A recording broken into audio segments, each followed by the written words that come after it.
বিড়ালকে আদর করবেন, বিড়ালকে ভালো মতো পুষবেন। বিড়াল যদি কোনো জাতির জন্য দোয়া করে, কোনো গৃহস্থর জন্য দোয়া করে, ওই সংসারের মধ্যে উন্নতি শুরু হয়ে যায়। ওই সংসারের মধ্যে আর এক নাম্বার হলো, যে ঘরে বিড়াল থাকে সেই ঘরে জিন আসতে পারে না, জিন বাস করতে পারে না।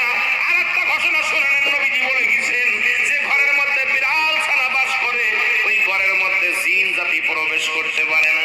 তাহলে ছোট ছোট মাসুম বাচ্চাগুলো